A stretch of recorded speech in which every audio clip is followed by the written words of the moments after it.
ధిక్కార దినం అని పేరు పెట్టిన కానీ ఇక్కడ ఒక్కడన్నా లంగగాడు ఉంటే ధిక్కారం వచ్చేది. అందరూ మంచోళ్ళు ఉన్నారు, చుట్టాలలో ఎక్కువ ఉన్నారు. మన సత్తన్న బర్త్డేకి వచ్చినట్టు ఉన్నది, ముచ్చర్ల ఊర్లో కూర్చున్నట్టు ఉన్నది. ఇప్పుడు మనం ఒక ఫంక్షన్కి ఊరుకుపోతే ఎట్లా కూర్చోబెడతారో అట్లా కూర్చోబెట్టారు మంచిగా. ఇక బయటికి పోలేము, ఆడనే ఉండాలి ఇక. కాబట్టి తెలంగాణ అంటే ఒక బంధుత్వం బాంధవ్యంతో ముడిపడి ఉంటుంది. అయితే ముచ్చర్ల సత్తన్న అనేటైనే నాకు పెద్ద బాపు లెక్క ఉన్నాడేంది పెద్ద బాపే. ఎందుకంటే పృథ్వీరాజు నాది అనుబంధం అన్నదమ్ముల లెక్కనే ఉన్నది. ఎందుకంటే మీకు తెలిసే ఉంటుంది, మా ఊర్లో మేము ఒక గుడికి దానం చేసినాం, పక్క భూమిలో ఒక కబ్జా పెట్టిండు. అయితే అది ఒక పెద్ద తలకాయ మీద నా పోరాటం ఉండే. నేను ఎవరిని పిలవలే, ఎందుకంటే ప్రభుత్వాలతో పని ఉంటాయి, పెద్దోళ్ళతోని పెట్టుకున్నాడు ఎందుకు, జస్ట్ ప్రజల ముందు ఆ సమస్య పెడదామని నేను ఒక్కనే కూర్చొని మొదలుపెట్టిన రామాయణం. ఉన్న విషయం చెప్పిన. నేను పిలవకుండానే చలించి చూసే వరకు టకటక వచ్చిన పక్కన కూర్చున్నాడు పృథ్వీరాజ్. నేను పిలవలే, నేను ఫోన్ చేసి రా ఇట్లున్నది అని అనలే నేను. అట్లనే అదేదో మార్వాడి గోబ్యాక్ అని ఒకటి పట్టుకున్నారు. ఉద్యమకారులు అంటే ఏదో ఒకటి పట్టుకొని పోతారు కదా. అయితే తెలంగాణలో ఆ జమానాల కేసీఆర్ జమానాల పోలీసు వాళ్ళు పట్టుకపోవడు, ఇవన్నీ పరేషాన్లు ఉండే. మేము అప్పట్లో విమలక్కతోని ఉద్యమం చేసేటప్పుడు కూడా చూసేది ఇదంతా. ఆమెను కూడా నార్సంగి పోలీస్ స్టేషన్ పోయినరు, ఇవన్నీ చూసిన నేను ఆ టైంలో. మళ్ళా తర్వాత ఈ కొత్త ప్రభుత్వం వచ్చినాక మళ్ళీ స్టార్ట్ చేసింది, పృథ్వీరాజ్తోనే స్టార్ట్ చేసింది. ఏది, రాత్రి వచ్చి పోలీసు వాళ్ళు పట్టుకొని మళ్ళా స్టేషన్లు తింపుడు. ఇప్పటికే యాస్ట్ వచ్చేసింది, ఉద్యమకారులందరూ కూడా తంగైపోయినారు అట్లాంటి సంస్కృతితోని. ఆయన నన్ను పిలవలే, నాకు తెలియగానే నేను ఊరికొచ్చిన. అది మా బంధుత్వం, అన్నదమ్ముళ్ళు అనేది అది. అన్నదమ్ముళ్ళు ఎట్లుంటారు, పిలిస్తే రారు, పిలవకున్నా వస్తారు. అయితే ఒకరికొకరం మేము రక్షక కవచం లాంటి వాళ్ళం. ఆయనే రాజకీయంగా కానీ ఉద్యమంగా కానీ నిర్భయంగా ముందుకెళ్ళొచ్చు.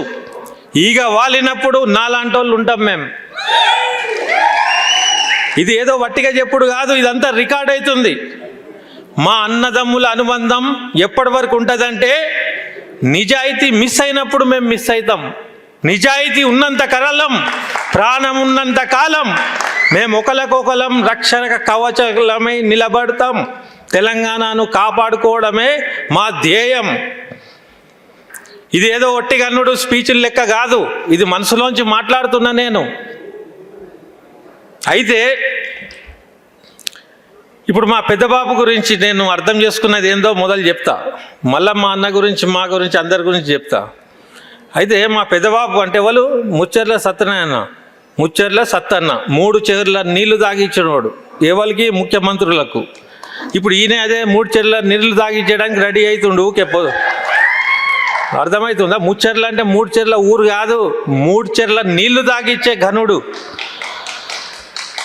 కాబట్టి ఆయనకు మేమంతా కూడా వారసులము. తెలిసో తెలియకో ఎట్లనో ఆ ధిక్కారం తెలియకుండానే మా లోపల ఎట్లొచ్చిందో మాకే తెలియదు. ఆయనకంటే తండ్రి బీజం అవి అన్నది చెప్పింది కాబట్టి వచ్చింది. అది తెలంగాణ మట్టిలోనే ఉన్నది కాదని కాదు. కానీ నేను చూసిన విధానంలో ఆయన రేవంత్ రెడ్డి కృతజ్ఞతలు చెప్పుకోవాలి ఆయన ఎప్పుడైనా, నేను చెప్తున్నా. ఎందుకంటే వాళ్ళిద్దరు దోస్తులట, పేరుకే దోస్తులు ఉన్నారు. కానీ ఆయనకు తెలిసి తెలియక ఆయనకు మేలు చేస్తుండు. ఏం మేలు చేస్తుండు, అక్కడెక్కడనో అకామిడేట్ చేసేస్తే మావాడు లీడర్ కాకపోవు. ఇప్పుడు ఉన్నారు చూడు కొందరు, పోయి విద్యాశాఖలో ఒకడు, దాంట్లో ఒకడు, దీంట్లో ఒకడు కూర్చొని చేస్తుడు చూడు. గట్లాంటి బతకవు. ఆడు ఇమ్మడకుంటే రాజీనామా చేసి మళ్ళీ బయటికి వచ్చేటోడు మా లెక్క. కాబట్టి ఏంటంటే ఏదైనా ఒక విధి అనేది, ఒక క్యారెక్టర్ అనేది ఇమ్మడగలిగేటి ఉంటాయి. అయితే ముచ్చర్ల సత్యనారాయణ గురించి ప్రజలకు ఎందుకు తెలియదు ఇప్పటి వరకు అని నేను ఆలోచిస్తే నాకు అర్థమైందంటే, దానికి కారణం ఆయన ధిక్కారమే.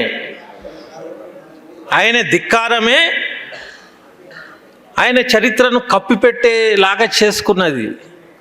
అది నేను ఎట్లా నాకు ఎట్లా తెలుసు అంటే, ఒక ప్రభుత్వానికి కొమ్ముగా చెట్టోళ్ళు అన్నీ కూడా రాస్తారు. ప్రభుత్వాన్ని నిలదీసేటోంది ఒక పేజీ ఉండదు, ఒక పదం ఉండదు. నేను అప్పట్లో ఇంకెన్నాళ్ళు సినిమా తీసి తెలంగాణ గురించి ఎవడన్నా తెలంగాణ సినిమా చరిత్ర గురించి కానీ బుక్కులు కూడా రాస్తే ప్రభుత్వానికి అనుబంధం ఉన్న రచయితలు తెలంగాణ సినిమాలు ఇవి అని రాసి ఎండింగ్లో నాది కట్ చేసేటోళ్ళు. ఇక్కడ ఏం కనబడుతుంది? నేను ధిక్కరించేది కాబట్టి నాది కట్ అయింది. వాడు ఎందుకు కట్ చేస్తాడు? ప్రభుత్వ పెద్ద మనిషి దృష్టిలో పడితే వానికి ఏమన్నా నష్టమవుతుంది అనుకొని నాకు ప్రభుత్వానికి కంటు కాబట్టి ఆ ప్రభుత్వ మెప్పు కోసం నన్ను కట్ చేస్తారు. అట్లనే మా పెద్ద బాపును కూడా కట్ చేసి ఉంటారు. ఆయన చరిత్రను కప్పిపుచ్చే ప్రయత్నం చేసి ఉంటుంది సమాజం. కానీ ఏడాగింది? ఇవాళ మనం ఎంత ఘనంగా చేస్తున్నాం, ఎంత పవిత్రంగా చేస్తున్నాం. దొంగలు లేరు దీంట్లో, మంచి ఆత్మల మధ్యలో ఒక గొప్ప వేడుక జరుగుతుంది ఇది. అయితే ప్రభుత్వం చేయాల్సిన ఈ వేడుక మనం చేసుకుంటున్నాం. అయితే ప్రభుత్వం చేయాలంటే ఎట్లా? మన ప్రభుత్వం రావాలి. మన ప్రభుత్వం కాదు. అసలు నాకు చెప్పుర్రి, తెలంగాణ వచ్చిందా? తెలంగాణ రాలే. మనం భ్రమల బతుకుతున్నాం. ధిక్కారం అధికారంగా మారినప్పుడు అప్పుడే వస్తుంది తెలంగాణ. అయితే ధిక్కార స్వరాలన్నీ కూడా మొదలు పెట్టాలి ఇక, లేకుంటే తెలంగాణ ఆగమయ్యేటట్టున్నది. మేము పసిగడుతున్నాము, మొదలుపెట్టినాము. ఈ ధిక్కార దినం నుండే అనుకోండి ఇంకా కొద్దిగా పిచ్చు పెంచుతాం, కానీ తగ్గం. మనకి ఇషారాలు కనబడతలేవా? మనం ఏమన్నా ఎడ్డివల్లమా? కాదు కదా. వాడు వీడిని తిట్టుడు, వీడు వాడిని తిట్టుడు. తెలంగాణ ఆగమవుడు. మేడారంలో పోయి క్యాబినెట్ మీటింగ్ పెడతారు. ఈడ లేదా నీకు సెక్రటేరియట్ లేదా? క్యాబినెట్ మీటింగ్ పెట్టుకోవడానికి గది లేదా? ఏం రుబాబురా మీది? సమ్మక్క జాతరకు పోయి పూజ చేసుకొని రాన్రి. ప్రభుత్వ పాలన అక్కడే వడి పెట్టిండు అంటే మీ ఇష్టారాజ్యం అది. ఇది ధిక్కారం. ప్రజలు అడగాలే కదా. మా సొమ్మును అందరు పోయి ఆడ ఉన్నారంటే ఎన్ని కోట్లు టెంట్లు పెట్టి ఒక నిద్ర చేసిర్రు అక్కడ మినిస్టర్లు అందరూ. ఇప్పుడు ముచ్చర్ల సత్యనారాయణ బతికి ఉంటే ఇది అడిగేటోడు. ఆ స్ఫూర్తి రావాలి మనకు. ప్రతి దినం గవర్నమెంట్ మనకు ఒక్కొక్కటి వదులుతుంది. మనం ఏమిక్కడ మనకు అర్థమయ్యి చెప్పే లోపు ఇంకోటి స్టార్ట్ అవుతుంది. కాబట్టి ఏంటంటే ఈ ధిక్కార దినం నాడు ప్రతి దినం మనం పత్రికలు చదవాలి, వార్తలు చూడాలి, ప్రభుత్వం లోపల ఏం జరుగుతుందో పసిగట్టాలి, నిలదీయాలి. అప్పుడే మన రాజ్యం వస్తుంది. వీడిపోతే వాడొచ్చి, వాడిపోతే వీడొచ్చి, ఇదే పని ఇక తెలంగాణకు. ఇక కథం దీంతో. మీరు తెలంగాణ తెచ్చుకున్నాక తెలంగాణ గడ్డ మీద నిలబడి ఎవనియో శిల్పాలు ఎంత ధైర్యంగా చెప్తారు మీరు. ఎంత ధైర్యం! ఆ ధైర్యం ఎట్లొచ్చింది మీకు? ఓట్లతోని గెలిచి పీఠం మీద కూర్చున్నాక ఖతం అనుకుంటుర్రా? ఖతం కాదు, ఖతం అయింది ఇప్పుడు మీది. మితి మీరిపోయింది మీది. విగ్రహాలే కాదు, రేపు పొగడతలు స్టార్ట్ అయినాయి. రేపు యూటీ అంటారు, ఏమేమో ప్రణాళికలు అల్లుతుండ్రు. మాకు మొత్తం రిపోర్ట్ ఉన్నది. ఈ ధిక్కార దినం నాడు ఖబర్దార్ తెలంగాణ జోలికి వస్తే మా ధ్యేయమే తెలంగాణ వాదాన్ని, తెలంగాణని కాపాడుకోవడమే మా ధ్యేయం. ఒకరికొకడు బూతులు తిట్టుకుంటా, ఓడు నరుకుతానుడు, ఓడేమో తోలు తీస్తానుడు. ఏంద్రా మీ కథ? ఎక్కడి నుంచి వచ్చిర్రా మీరు? ఏమనుకుంటారు మీరు? ఈడు కానీ వాడు కానీ సంస్కృతి బూతులు గీతులు మొదలు పెడితే నా కొడగా మేము కూడా మొదలు పెడతాం. మరి మేము మొదలు పెడితే మీరు ఉంటారా? జై తెలంగాణ. అయితే ఓకే, అయితే ఒక సాఫ్ట్ కార్నర్కి వద్దాం ఇప్పుడు. ఇప్పుడు ముచ్చర్ల సత్యనారాయణ అంటేనే ఎంత చైతన్యవంతుడో చెప్తా. ఇక నేను ఇక వినుర్రి, మళ్ళా పోదాం, మళ్ళీ పీచ్కి వెళ్దాము. ఇప్పుడు సినిమా చూసినప్పుడు మధ్యలో ఒక పాట వస్తుంది, ఒక ఆహ్లాదం వస్తుంది, మళ్ళీ టెంపో పెరుగుతుంది. గట్ల పోవాలి కానీ మొత్తమే అవసరం లేదు, ఎందుకంటే మన పెద్దబాబు బర్త్డే ఎంజాయ్ కూడా చేయాలి మనం. ఈ నా కొడుకుల ఫ్రస్ట్రేషన్ మనకెందుకు, కొద్దిసేపు ఎంజాయ్ చేద్దాం ఇప్పుడు. అయితే ఆయన ముచ్చెర్ల సత్యనారాయణ గారు ఏదో ఆషామాషి మనిషి కాదు. నేను అర్థం చేసుకున్నది మీకు చెప్తా ఆయన గురించి. ముచ్చెర్ల సత్తన్న గద్దరన్న లెక్కనే. గద్దరన్న నాకు కలిసినప్పుడు అనేటోడు, నేను ఒక పెద్ద సాహిత్యంతో పాట రాసుకొని పోతే ఏంద్రా ఇదంతా ఎవరికి అర్థమవుతుంది, చిన్నగా ఉండాలి, చిన్న పదాలతో ఇట్టిట్లు ఉండాలని ఆయన చెప్పిండు. కానీ చిన్న పదాలతో రాసుడు నాకు వస్తలేదు, పెద్ద పెద్ద పదాలే వస్తున్నాయి. అయితే ముచ్చెర్ల సత్తన్న దగ్గర ఆయన శైలి శిల్పం ఎంత అద్భుతం అంటే, ఆయన హిందీ తెలుగు అన్నీ కలిపి సామాన్యులకు అర్థమయ్యి ఒక మెలోడియస్ ట్యూన్లో అందులో ధిక్కారం చూపించిన ఘనుడైన. అది మామూలు విషయం కాదు, ఒకసారి ట్రై చేసి చూడడం రాదది. అది కూడా ఎవరి మీద రాసిండ్రు, చీఫ్ మినిస్టర్ మీద రాసిండు. చీఫ్ మినిస్టర్ మీద ఆ పైజామా గిజామా అనుకుంటే ఎంత అద్భుతంగా రాసిండు ఆయన. కాబట్టి ఏంటంటే గద్దరన్నకు చివరిలో తెలిసింది ఓటుతోనే మన రాజ్యం అని. ముచ్చెర్ల సత్యనారాయణ ఎంత ఉత్తముడు చైతన్యవంతుడు అంటే, మొదటి నుంచే ఆయన ఓటుకు నమ్ముకున్నాడు. ఎవడున్నాడు ఉద్యమంలో ఓటుకు నమ్ముకున్న వాళ్ళు? ముచ్చెర్ల సత్యనారాయణే మనకు ఆదర్శం.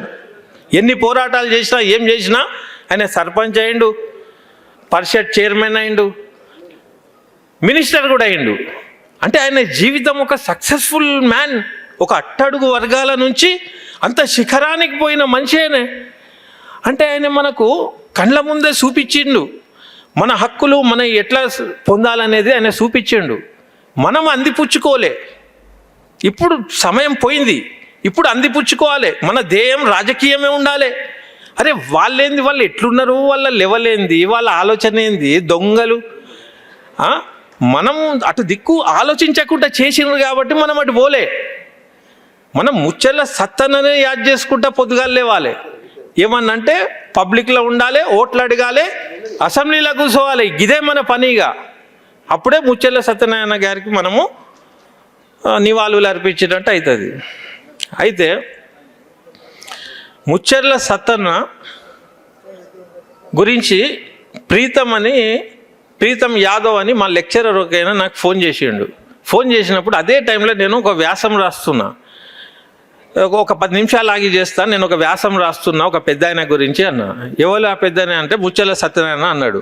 అప్పుడు ఆయన గురించి ఒక అంశం చెప్పిండు. ఏంటంటే ఈయన మినిస్టర్ అయినప్పుడు వాళ్ళ సామాజిక వర్గం వాళ్ళందరూ ఏదో చిన్న రికమెండేషన్ పోయినరట. ఏదో బస్సులో ఏదో జాబో కండక్టర్దో ఏదో ఆయన లెటర్ రాస్తే అయిపోతుందట. ఆయన వాళ్ళను ఇట్లాంటి వాటికి మళ్ళోసారి రాకుండా అన్నాడట. అంటే దాని కథ ఏంది, రికమెండేషన్లు నో అన్నాడు. అర్థమవుతుందా? మీ ప్రయత్నం మీరు చేయండి, మీ ఎలిజిబిలిటీతో మీరు వెళ్ళండి అన్నాడు. అంటే మళ్ళీ నాకు ముచ్చెర్ల సత్యనారాయణ గురించి ఒక ఆదర్శవంతమైన నాకు అర్థమైంది. ఈ రికమెండేషన్ ఏంది, ఈ మినిస్టర్లు రాసుడు ఏంది, ఒక సామాన్య పౌరుడు అతని హక్కు అతను పొందాలి, అది ఆయన నేర్పిండు. కాబట్టి ఇట్లాంటి అన్నీ కూడా ఎట్లుంటాయంటే, ఇప్పుడున్న పాలకులకు ఈయన ప్రమాదకరం, ఈయన చరిత్ర ప్రమాదకరం. కాబట్టి ఇక మనం ఏంటంటే ఈ ధిక్కార దినాన్ని మున్ముందుగా ఒక అధికార దినంగా మార్చుకోవాలి. ఈ ధిక్కార దిన స్ఫూర్తితో అధికార దినం తయారు చేసుకోవాలి. మనం తెలంగాణ వచ్చింది June 2 అవన్నీ ఉట్టిదే భూతకం. ఏ దినం అయితే మనకు అధికారం వస్తుందో అదే అధికార దినం, అదే తెలంగాణ దినం. కాబట్టి మనమందరం కూడా ఇంకా సమయం వేస్ట్ చేయకుండా అందరం చైతన్యవంతులమై ఈ ప్రభుత్వాన్ని వీడిపోతే ఇంకోడో రావడానికి ఎవడైతే ఉంటాడో వాన్ని ఎండగట్టి తెలంగాణ వాదంతో, తెలంగాణ నిజాయితీతోని. ఇప్పుడు మంచి పాలన అంటే ఎట్లుంటుంది? తెలంగాణ ఉద్యమానికి పనికొచ్చిన వాళ్ళనే ఎన్నుకోవాలి. ఇంతకాలం నుంచి మనం చూసినాం, ఓడు అటు జంప్ చేసుడు ఇటు జంప్ చేసుడు ఇవన్నీ కూడా బంద్ చేసి తెలంగాణ అగో అయితే ఇప్పుడు ఏం చెప్పినా నేను, తెలంగాణ వాదమే మనకు మెయిన్. ఒక పార్టీ నిర్మాణం చేసిన అది పోతుంది. ఎట్లా పోతుంది? ఈ పార్టీలు మారుడు మనం చూస్తలేమా? కాబట్టి తెలంగాణ ఇప్పుడు చూడు, కేసీఆర్ ఎందుకు ఫెయిల్ అవుతుండే? ఇప్పుడు తెలంగాణకు విరుద్ధం ఉన్న వాళ్ళందరికీ మినిస్ట్రీలు ఇచ్చిండు, ఆయన నియత్ కనపడ్డది. ఇప్పుడు ఉన్నోళ్ళు కూడా గదే వేషం ఉన్నది. కాబట్టి ఏంటంటే ఇప్పుడు మీరు పార్టీ పెట్టినా ఇంకేం పెట్టినా దానికి లిట్మస్ పేపర్, ఒక ఫిల్టర్ ఏంటంటే తెలంగాణ ఉద్యమమే, తెలంగాణ స్ఫూర్తి ఉన్నదా, వాని లోపల నిజాయితీ ఉన్నదా. ఇంకోటి, పృథ్వీరాజ్ వాళ్ళ సంఘానికి అదృష్టం ఏంది తెలుసా? ఇప్పుడు చూడు, ప్రభుత్వం ఏదొచ్చినా ఫస్ట్ కళాకారులను తయారు చేస్తుంది, ఒక మీడియాను కొంటది, మేధావులను మేపుతుంది. ఇక్కడ అన్ని రెడీ ఉన్నాయి. ఎంత అద్భుతమైన కళాకారులు వీళ్ళు. అసలు కళాకారులలో లెజెండ్ విమలక్కనే ఈడున్నది. ఇంకేం కావాలి నాకు? అదొక వరం అది. తర్వాత మీడియా, సోషల్ మీడియాని నమ్ముకోవచ్చు. ఇక పేర్లు కూడా చెప్పక తప్పదు. రఘు కానీ, శ్రీనివాస్ కానీ, వెంకట్ కానీ, వీళ్ళందరూ కూడా ఎంత అద్భుతంగా చేస్తున్నారు. వాళ్ళే మన తెలంగాణను కాపాడడానికి మనం చెప్పేదాన్ని పంపిస్తున్నారు. వాళ్ళ సపోర్ట్ లేకుండా మనం కష్టమవుతుంది. కాబట్టి వాళ్ళందరికీ కూడా ఈ వేదిక మీద నుంచి అభినందనలు. వాళ్ళకు కూడా ప్రభుత్వం కానీ, ఏ సిస్టమ్ కానీ వాళ్ళు చేసే వృత్తిలో ఏలు పెట్టి వాళ్ళని ఏమైనా హరాస్ చేసే ప్రయత్నం చేసినా తెలంగాణ కదులుతుంది. కాబట్టి ఆ జర్నలిస్టులను కూడా మనం కాపాడుకునే బాధ్యత తెలంగాణ సమాజం తీసుకోవాలి. జై తెలంగాణ.